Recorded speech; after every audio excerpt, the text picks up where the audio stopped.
What up, 19? You representing, baby? The original 19. Hey, I'm trying to do what you did, man. You know. You're doing it better, man. I love watching you play.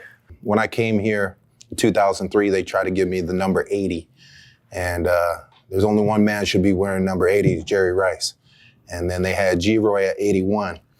And, it was big shoes to fill, and growing up, Keyshawn Johnson was, I would say, one of my top wide receivers that I considered when I was growing up. I kind of structured my game around him. He was a big body receiver, wasn't super fast, but he had great body control, and he secured the catch. So that's why I picked 19. And around the league, no one was wearing 19 that was wide receivers, the majority of DBs and quarterbacks. And I wanted to be different. Being from Vancouver, I wanted to make sure that I had a number that I felt comfortable with and people can recognize me with. And, like I said, that's where I got the 19 from, and it's Keyshawn Johnson. And I kind of molded my game around him. What about yourself? Well, actually, 15 is my favorite number, but 19 is my brother's favorite number. My older brother, he's always been 19 ever since we was growing up, playing Little League and everything. So, when I came here, the number 15 was retired. So I'm like, gosh, Lee, which number I'm gonna pick? But then, I seen 19 was open. Then I told my brother, I said, man, I think I'm gonna wear your favorite number, man. And hopefully I represent it proud. And I don't know. It's been sticking. Yeah. It's somebody at 19. Good on you, man. I mean, for a big body receiver, that 19 looked good, man. I was there Saturday when you guys were playing Saskatchewan.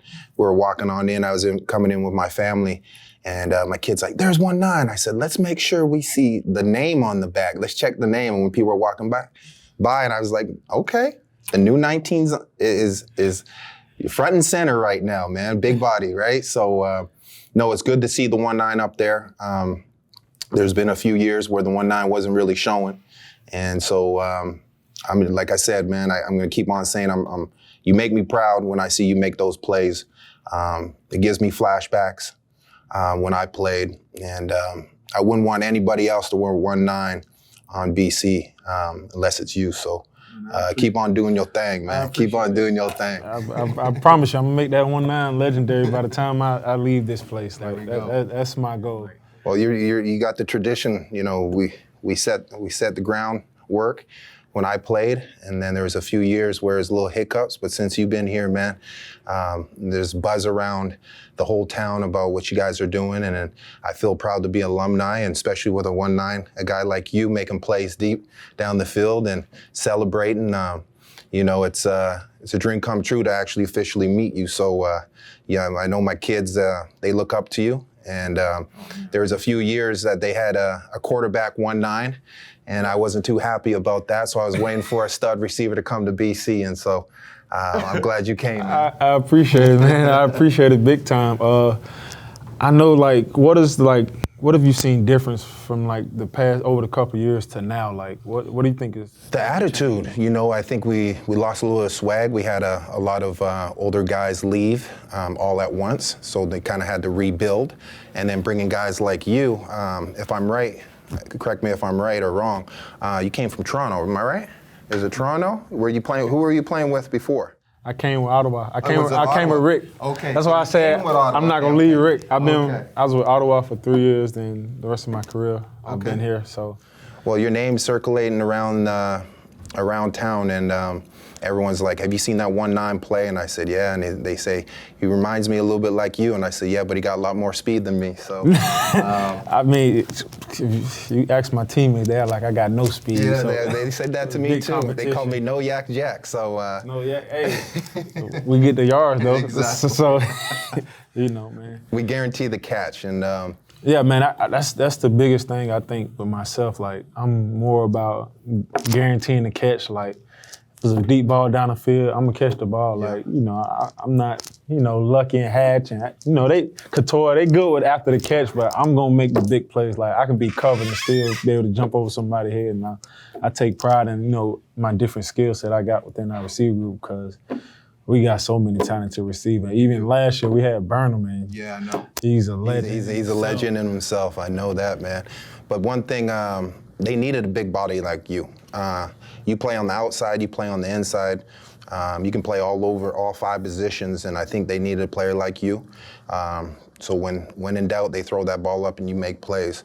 You know, the CFL game, it's a wider field, but over the last 10 years, the DB's been getting a little bit faster and a little bit quicker. So if you notice around the league, the best teams have that playmaker there. They can just chuck it up.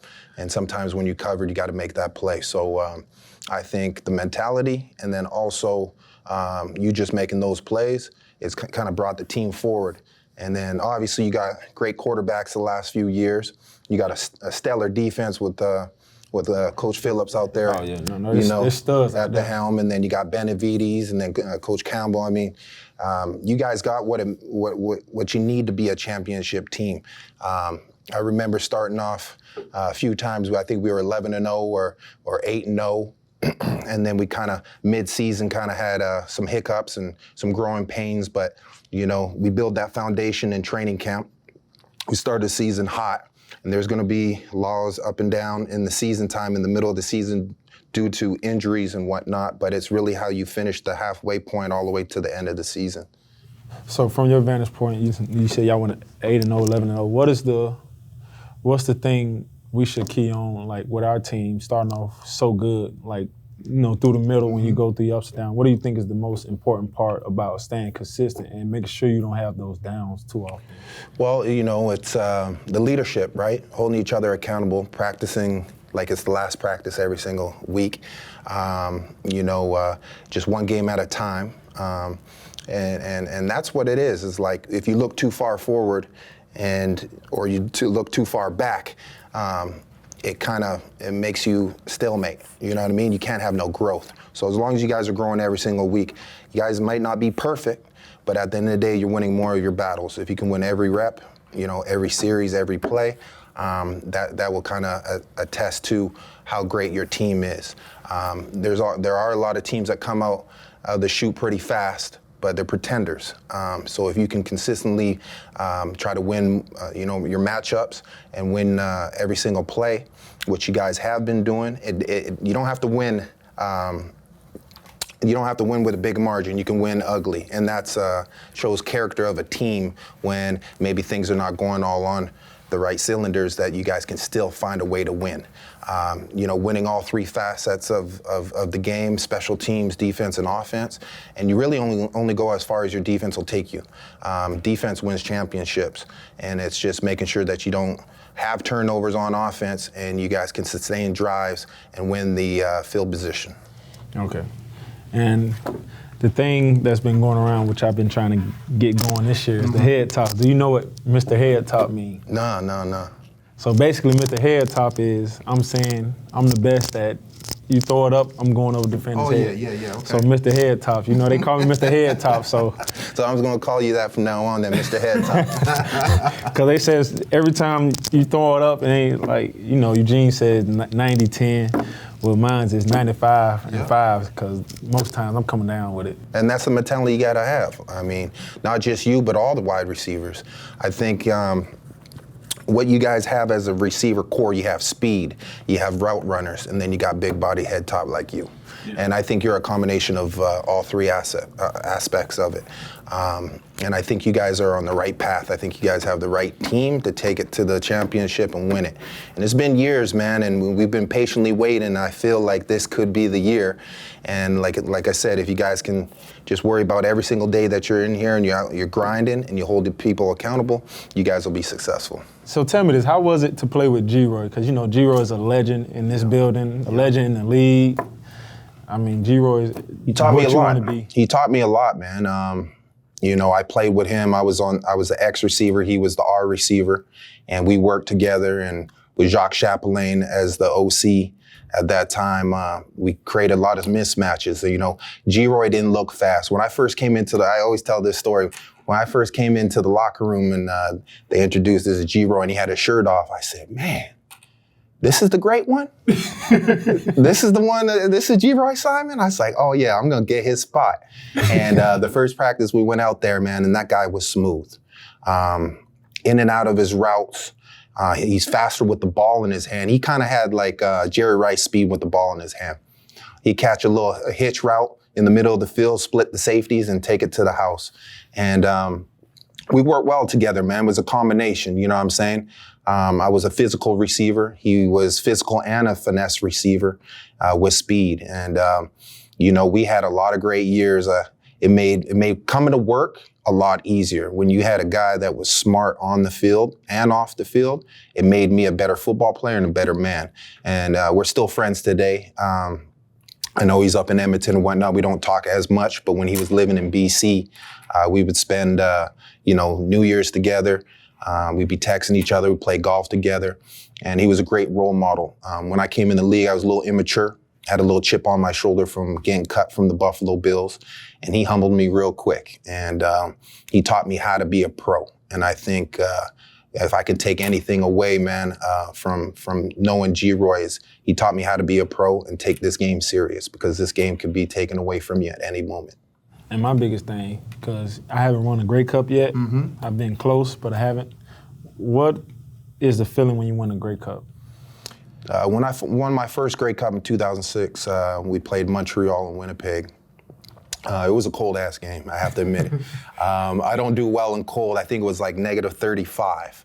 And I remember I used to bring the sweatpants close to the heater, so anytime we were not on offense and the special teams, rather, the defense is out there, I put my sweatpants on. But, you know, the camaraderie, I'll tell you this. When you are prepping for the Grey Cup and you're in Winnipeg, we're there for a week before the Grey Cup, there's a lot of distractions. And I think what separated us from Montreal was that we weren't distracted. We had a great leadership, guys that held each other, like I said, again, accountable. But it meant something to us. We haven't won a Grey Cup in quite some time. So it was important for us to bring that home for our city and our fans. And when we won it, it was my first time winning the Grey Cup. I was more in shock. Obviously, I was looking forward to, you know, getting that ring, hosting the cup, bringing it back home, having that parade. But it's a feeling that you can never really describe. You're filled full of emotion. And then when we won it at home, it was a different kind of feeling. You know, I have a lot of friends, and I grew up in North Vancouver, which is just over the bridge. And to see a packed house, I'm talking 55,000 people, it made me feel like I did something for my city. And to be able to have your friends and family there, and then to go ahead and win it with your teammates, it was surreal. To stand on that podium and say you guys are the #1 team in the league, you know, like I said, words can't describe the emotions that you have and how proud your family is of you and your coaches and your teammates. And they'll never be able to take that away from you. And then, you know, years down the road, they're going to bring us all back together, and we get to remember those moments. It's you know, it's something that I still talk about to kids in the community today is, you know, I'm grateful to be able to win a Grey Cup. It's hard to be a winner. You know what I mean? Consistent winner. And so once you guys win that Grey Cup this year, you'll have that same feeling. And I can't wait to see you and ask you that question. How did it feel to win your first Grey Cup? And I think you'll be lost for words, and it'll take some time for you to really comprehend what you just did. But it's a feeling like you can't describe for sure. Oh, I'm definitely ready for it. And I'm a Florida boy, so I hate the cold too. Oh, yeah, you do? I think that's the biggest thing, just because I'm a player that I don't care about the stats, the accomplishment. I care about winning for my teammates and doing it for them and seeing everybody's happy, seeing their family happy.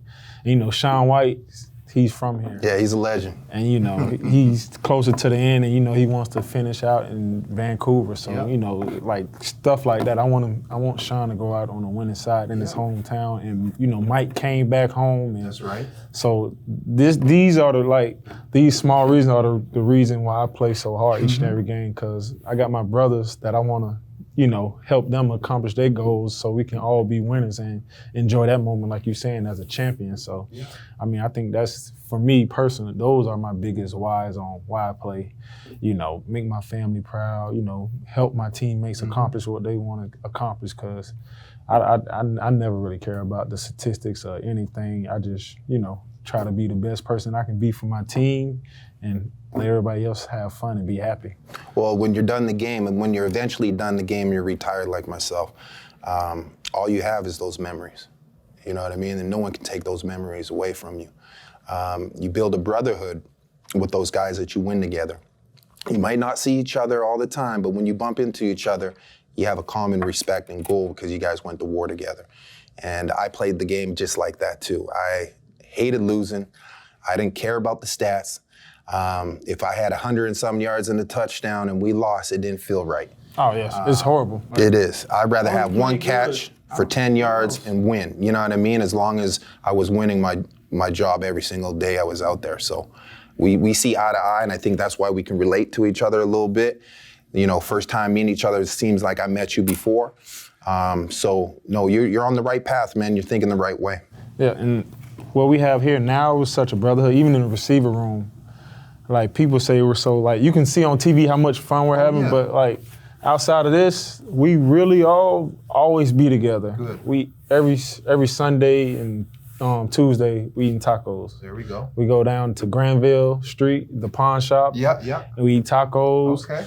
After the game, we all go to Cactus Club, have a little drinks after the game, eat food. Like, we're always together. And I think that's the thing I love about football, and that's the thing I love about our team. Because, some places where you might go, some teams not as close. Right. People don't bond as well.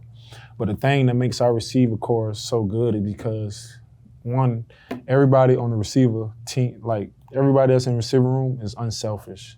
You never had a guy like, why I can't get this play, why I'm not getting the ball. I haven't heard that since I've been here, because it's just unselfish. And then we compete.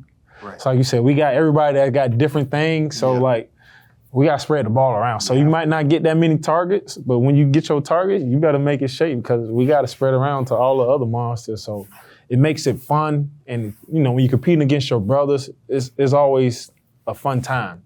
Because say if you probably the best person on your receiver corps and you getting all the ball, like, it's no fun. Everybody else is not having fun. But, when you spreading around, everybody scoring touchdowns, it makes, like you say, it makes works enjoyable. Like, coming here, it's like a big, party that, we always having fun together. Like, we're putting in work, we're focusing up, doing a game plan, getting better, coaching each other. He say, oh, man, you can do that better. I'm like, man, you right. But watch this, I'm gonna do this way better than you this time. Like, it's so much fun, man. It's fun. It's fun. We used to call it a circle of trust. Yeah. And you got to trust your other receivers do their job. You guys got to work together. And that was one thing, like I said, G-Roy taught us. And he made that circle of trust. Like, if you're going to stretch with us in the circle, we got to be able to trust you. You family, right? So just like family, you got to be able to trust your family. When you run your routes, you got to run your route to get open, get the other guy open also too. And you got to check your ego at the door, man. And I think that's what you guys are doing, and that's why you guys are getting the W's. If you got a whole bunch of guys with a whole bunch of egos, you guys are not going to be successful. And work should be fun. You should want to compete against your own teammates. You want to make your teammate better every single day, and you got to push them, because you can get complacent. You know what I'm saying? And so if you don't allow that to happen in the locker room or into the positional room, then you guys are on the right task. I'll tell you that right now. Yeah, I don't know if you've been downstairs, but we got a little Foursquare with the ball, and I mean, it's a full tournament down there. Really? Okay. No, it's competitive down there. One thing around here, we compete. Yeah. We compete with everything we do. We can, like, it's a big competition here, and I think that's been the biggest change from my first year in 21 when we didn't make the playoff to the year after. Mm-hmm. Everybody was competing, like, intensely, like, I don't want to lose. Right. And I think competing every day like we do it's been working for us, man. You got to build that foundation. I think you guys were young in 2021, right? Yeah. A lot of uncertainty. It was our first, it was like the receiver corps, everybody's first year together. Yeah. Figuring each other out, all right, you do this well, all right, you do this well. You might not do this well, so we gonna have you do this, but like, okay. And then that second year, everybody like, we talk like, hey, this is what we finna do. This is your role, and that's how we finna roll, and we finna have fun doing it. And that's just how it's been going. And then year 3, you can see the difference. And also like, you know, helping each other out with the certain plays that are coming in and out. You know what I mean? And like you have in training camp, you have a base package, and then every week you're adding, right? Yeah. And so like I said earlier, is like making sure that everyone is accountable for their job and knows their job inside and out. Not just their position, but all 5 positions, because a guy goes down, that means you might have to move from X to W or whatever the case may be. And if you're not quite certain what to do at W, then you're holding the whole offense back. You know what I mean? So we used to have tests, and then we used to see whoever had the highest mark. No one would grade out at 100% because Jacques was pretty stiff like that. He put a little wrinkle in there or whatnot. But you got to love your wide receiver coach, and you got to know your wide receiver coach is always going to bat for you. You know, film study is very key also. I think that's what separated us too. Did I like film study? Yeah, I did. But with our coach that we had, he wanted us in there like an hour, 2 hours after practice, you know, 2 hours before. So that learning curve of learning how to be a pro was important for all of us, not just myself. And then when G-Roy left, I had to carry on that load and be that leader also too. So yeah, man, it's, you know, football's a funny sport, you know. There's a lot of people that look for the glamour, but it's not always about the glamour, it's about the win. And so when you win, everybody get the glamour, and that's the beautiful thing about football. It's not one guy that can take you over the hump. It's all 11 or 12 guys taking you over that hump. You guys got to work together as a pack, and that's what football is all about. Yeah, you gotta tell me this, cause you know I receive Coach Tuck. Oh yeah, I played against him. You played against him. Yeah. Tell us how you really. We seen. Tell us how Tuck was. Like you're like, you know, I know other receivers around the league. Like, okay, he's a dog. Like, oh yeah, we gotta. How was your mindset playing against Tuck? He was a silent assassin, man. That boy be running them corners, man. I didn't know how he do it. He would keep his speed in and out of his cuts. He didn't really stick the move. He kind of sometimes rounded it, but I guess he was looking at the leverage of the DB. And when you have a quarterback like Ray throwing that high arcing pass into the end zone, he was unstoppable. I remember our DBs when we were playing against him would be scratching their head and having bad dreams the night before the game because they had to cover him. He was a smooth operator. He kept low from start to finish, and he made every route look the same. And I don't think there's anyone better than him to ever run the corner route, no matter what coverage is. We can be in cover 4 and he would still beat our defense over the top. He was a smooth operator. He didn't talk much on the field, but when he got in the end zone, he sure made it happen. Yeah.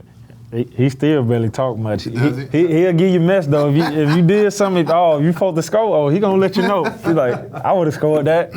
I say, oh man, I got you. You're in good hands, man. He's a great coach. I haven't talked to him since I stopped playing. He stopped playing, but I keep my eye on the game, and wherever he goes, he has successful wide receiver core, and I think he's done a great job of kind of singling out guys here and creating a culture of winning in every spot. So yeah, Tuck was smooth, man. He was a smooth operator. He's a silent killer. I'm looking forward to actually seeing him again, to be honest with you. Yeah, no, he's a character. Let me tell you that. He's a character. No, that's my. He like you said, he's smooth. He's a smooth coach. You know, he teaches you technique, and he also lets you. You know, because everybody runs different. Everybody runs their route different. He just coaches you on how to do it better. Right. But I think that's the best thing I think he has done for us. Just letting us be ourselves and just critiquing us on how we can be better within our game. Yeah. So, I mean, Tuck's been amazing. I think that's a huge reason why we've been successful in having that brotherhood, because he's been leading us. And when he was in Edmonton, they had a brotherhood there. When I came in the league, they had the best wide receiver core. And our thing, when I was playing was like we wanted to be the best receiver core. And it didn't have to be always about stats, you know what I'm saying? Like the most stats, but we wanted to be all together as a family, and I think that's what he brought from over his years of playing and his coaching experience over to you guys.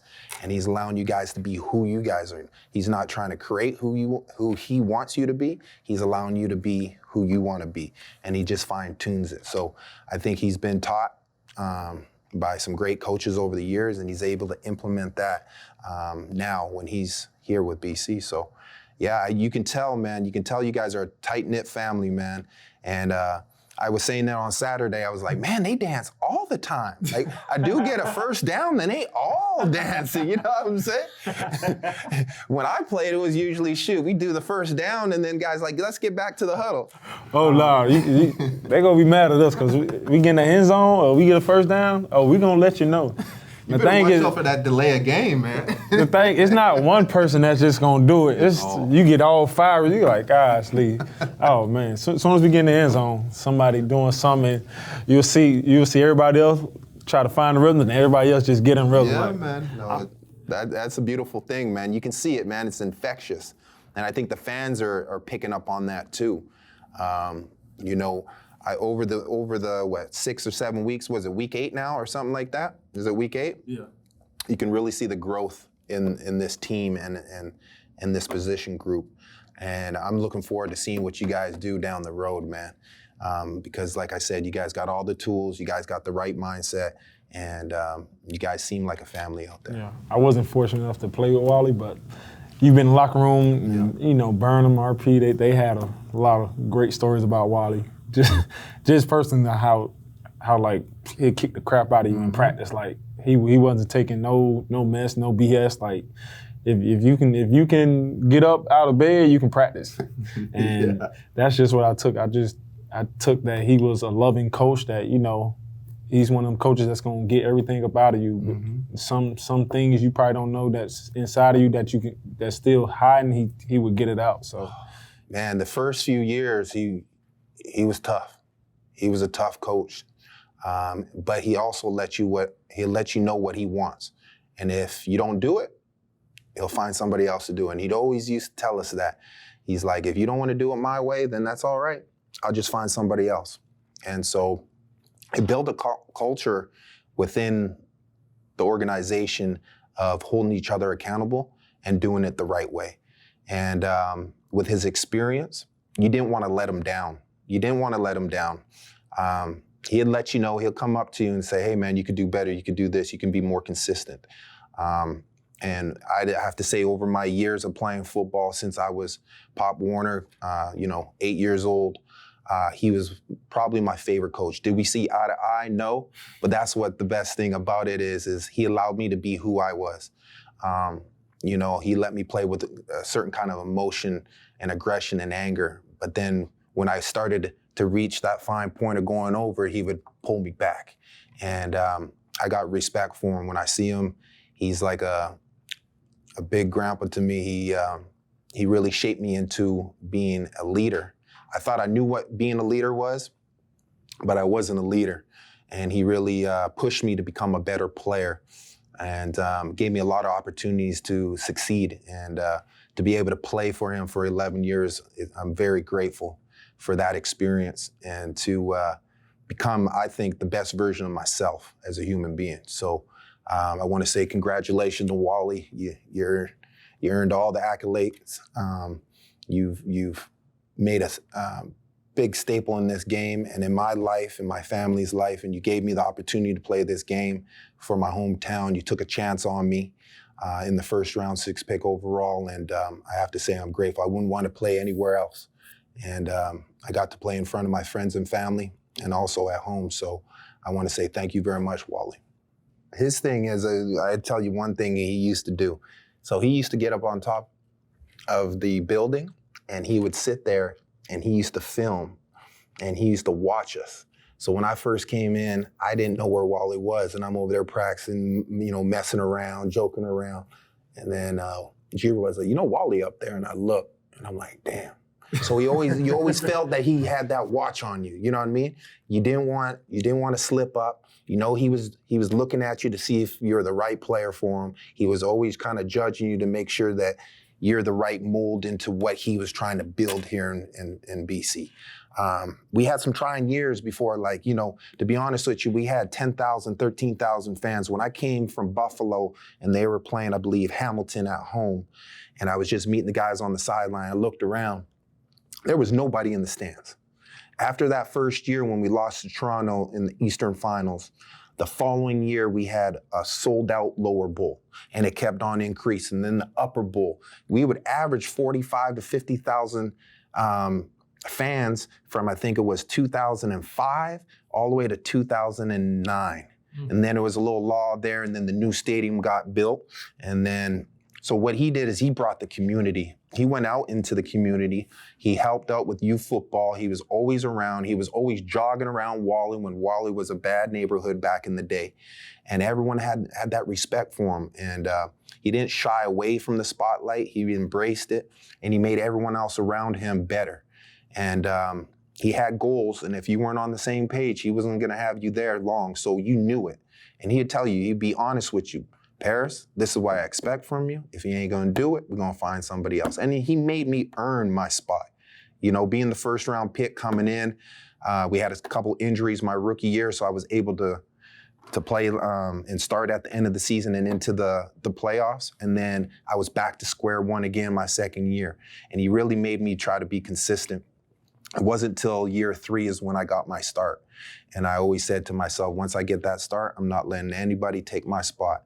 And I had probably about 8 years or 9 years of no injuries, you know, nicks and bruises and whatnot, but I wanted to make sure that I was going to war for Wally. And that's that feeling that we had. And he brought that energy. So, yeah, he's one of my favorite coaches. I would say the favorite coach of my football career.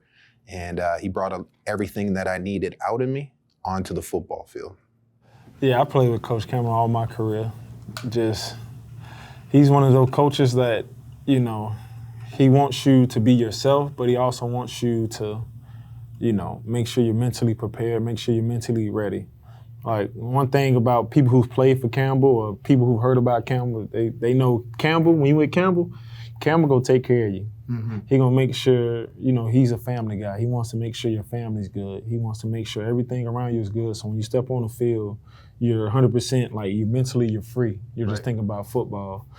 And, I mean, I've been with him since I've been in the league, and, you know, we've been through, you know, the good times in Ottawa to the bad times in Ottawa. Now, the good times in BC, and, man, just to have a coach like that I can rely on, that, you know, he cares about, you know, me and my family, always asking, you know, how's your fiance? You know, how's your family? How's everybody doing? Like, you know what I mean? It's good to have that type of coach, man, because you feel comfortable. You can be yourself. And, you know, with Campbell around, man, like I said, I'm not leaving Campbell. So wherever Campbell is, that's where I am. And he's here for a long time, so I'm here for a long time. Well, it deserves to be here.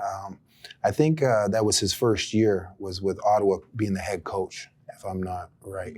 I mean, yeah, right? When I was there for that expansion draft. And so when he first came into the meeting, like he said, he's a calm soul, man. He'll talk to you. He's not going to yell at you. No. He's going to hold you accountable. I haven't heard him yell in 7 years. Yeah, and that was funny because it was coming from Wally and coming from some of the coaching staff that would let you know when you're doing things wrong and when you're doing things right. Campbell was steady consistently. I didn't really last long in Ottawa, but my impression on him was he's a player's coach. You know what I mean? He's a good guy. He's a family guy, like you said. He loves the game. He'll do whatever it takes to win. And I'm just happy to see that success, you know, to have a couple hard years there in Ottawa and to change that whole culture with, I think it was like 3 or 4 years, and then to win a Grey Cup. And then to come here in BC was the same kind of thing where it took a couple years to get his footprint on this organization. And then now you can really see him flourish. You know what I mean? You're really seeing the personality come out in him. And he's great for the community. He's great for BC. He's exactly what we needed, and I expect him to be here a long, long time. Yeah, I think people seeing his personality come out year by year. Yeah. Because, Coach Campbell's a guy, you're not going to hear too many words. He'll say this and that probably a few times, but he means well. Because a lot of new guys that come in, like, they used to the coach yelling at them or talking to him. They get here. Does he like me? Like I said, no. He's hard to read at the beginning. Yeah, he's hard to read, but he means well, and you're doing a good job, and just keep it up. So yeah, man, Campbell's the best. Yeah. Well, it's a city that loves winners. They will support you if they feel that the product is suitable for them to be able to be competitive on a year-to-year basis and bring some energy. This fan base here is one of the best fan bases in the CFL. They come to practice. They're out there watching you guys at practice. When I was playing, they would come and bring Slurpees, and they knew I had a thing about sour keys, so I had fans bringing sour keys. When you're downtown, people let you know, and they respect you. They let you into certain events. They understand that the guys that play in the CFL, they give back to their community. And so when you're in the community, all the kids look up to you. It's crazy. I'm driving downtown, I'm seeing guys, people with BC Lions shirts, hats. I see kids with little jerseys. I go to these community football events, and they got their BC Lions hats. These fans, if you give a good product, they're going to support you through and through. And if they believe in you, they're going to support you. And that's what I've been seeing. I was surprised when I went down on Saturday to watch you guys play, how many fans. Usually when we play Saskatchewan, it's usually all Saskatchewan fans usually. But there was more BC fans this past week than I've ever seen when we play Saskatchewan. So they believe in what you guys are doing. They believe in the product. They believe in the players. And then not even that, they believe in Coach Campbell. Like what he says when he's in interviews and the way he presents himself, the fans are really taking notice of that. And there's a buzz around this city that we haven't had in quite some time. And I'm feeling the energy, and I'm feeling the love from the fans. And you know what? One thing about the fans too is, like, when you're retired, they still appreciate what you've done for the city. And and to see how the Lions are in the community football, helping out in White Rock, Coquitlam, North Vancouver, it's infectious. And to see kids, like I said, wearing the jerseys and the hats, and seeing number 19 on kids' back, it's starting to feel like how when I used to play. And I'm just looking forward to the future and seeing what you guys give us. Oh man, it's been incredible since I've been here. Been here 3 years now. Just been able to put my footprint just as a new, brand of BC Lions football, man. Just the guys, we embrace it, man. Like, we came here at 21, post-COVID, we really wasn't able to go out in the community and see how everything was. And then 2022 came, 2023 came, like, you could just see the buzz building. Everything about this city is like, you need to come to this city. You want to watch the BC Lions. They are the team that you want to see. They are the place that you want to go. It's Vancouver. Yeah. Who don't want to come to Vancouver? Yeah. You have everything in Vancouver.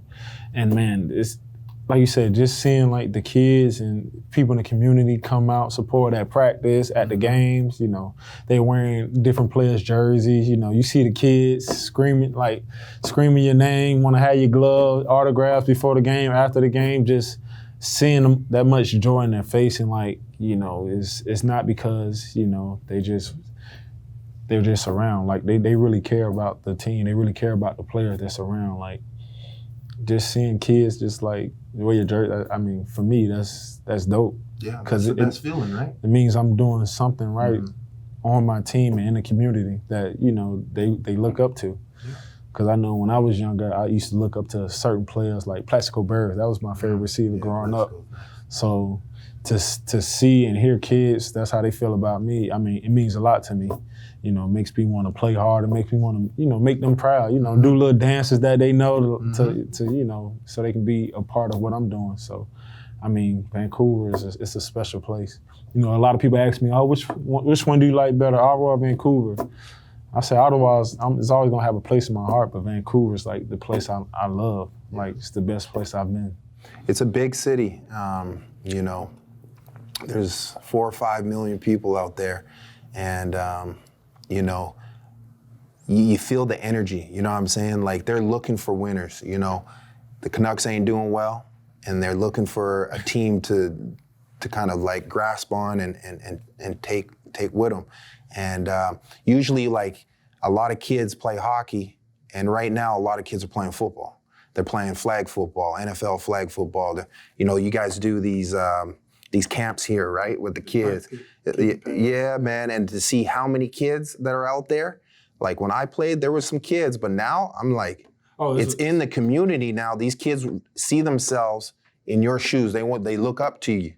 And, you know, the parents are giving them the opportunity to be here, to compete, but at the same time, it's all about the kids, man. The kids look up to you guys. They have that certain kind of buzz. They love exactly, you know, like those dances, and you see them, and they're talking about you. I can only speak from, you know, my son's team, but they always go to the BC Lions games.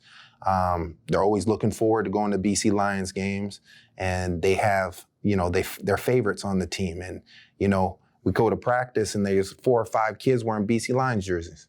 You know what I'm saying? And when I played, I didn't see that much. You know what I'm saying? So it's really making a trend to football. And, you know, in the community, they're starting to really believe in what football is all about. And no, man, I love this city. I wouldn't want to live anywhere else. They embraced me when I came here, and they still embrace me when I'm here. So, yeah, I'm grateful for that. That's how you do it. That's how you do it. Yeah, no. You want to do that together? Ready? Which camera are you looking at? The middle one. The middle one? Okay. On 3. 1, 2, 3. That's how you do it. Yeah, he went that one. Do we have to redo it? That's how you do it. Hey, man, it's been a pleasure, 1-9. Hey, man. We got to keep in touch, man. I'm going to follow you, bro, and keep in touch whenever you're downtown or whatever. Yeah, for sure.